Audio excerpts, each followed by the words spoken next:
শিব চতুর্দশীর অনেক অনেক শুভেচ্ছা সকলকে। আশা করছি সবাই ভালো আছো। আমি তো মোটামুটি ভালোই আছি। আর আজকে আমি আবার অনেক দিন বাদে একটা গেট রেডি ভিডিও নিয়ে চলে এসেছি।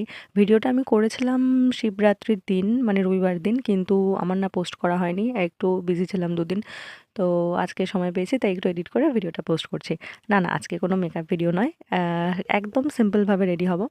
যেহেতু আমি দুপুরবেলা বেরিয়েছিলাম তখন 3টে সাড়ে 3টে বাজে, তাই একটু সামান্য ময়শ্চারাইজার, প্রথমে একটু টোনার দিয়েছিলাম ময়শ্চারাইজারের আগে, আর একটু সানস্ক্রিন মাস্ট, কারণ রোদ্দুর ছিল। তার থেকে বড় কথা, আমাদের রাস্তায় কাজ হচ্ছে, মারাত্মক পরিমাণে ধুলো। ব্যাস, ময়শ্চারাইজার পর একটু সানস্ক্রিন অ্যাপ্লাই করেছি। আর পুজো দিতে যাব, একটু না সাজলে আবার কেমন দেখা যায়, তাই হালকা একটু কাজল আর লিপস্টিক অ্যাপ্লাই করেছি। আর তার সাথে পরে নিয়েছি দুটো কানের আর হাতে চুড়ি। প্রথমে ভেবেছিলাম এই সিলভার কালারের চুড়িটা পরবো, কিন্তু তারপরে কেন জানি না মনে হলো এই সিলভার কালারের চুড়িটা ঠিক মানাচ্ছে না, তাই ওটা চেঞ্জ করে এই রেড কালারের চুড়িটা পরেছি। দেখে বলো তো কোনটা বেশি ভালো লাগছে? আমার তো মনে হচ্ছে রেড কালারটাই বেশি মানাচ্ছে। আর বাঙালি মেয়েদের কাছে পুজোর উপোস মানেই লাল পাড় সাদা শাড়ি, তার জন্য আমিও না এই শাড়িটাই চুজ করেছিলাম, লাল ব্লাউজের সাথে লাল পাড় সাদা শাড়ি।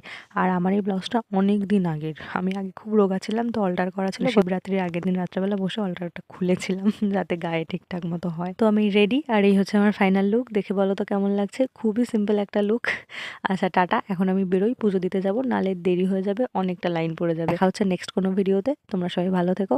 আর কে কে শিবরাত্রির উপোস করলে সেটা কিন্তু জানাতে ভুলো না। আর অবশ্যই আমার ভিডিওটা কেমন লাগলো সেটা কিন্তু জানিও। বাই। ওহো, দেখেছো, বাই বলে দিয়েছি। আরে শুধু গেট রেডি ভিডিও দেখালে হবে? কোথায় পুজো দিতে গেলাম সেটাও তো দেখাতে হবে। নমামি নমিষা ননির্বাকরূপং প্রভুং ব্যাপা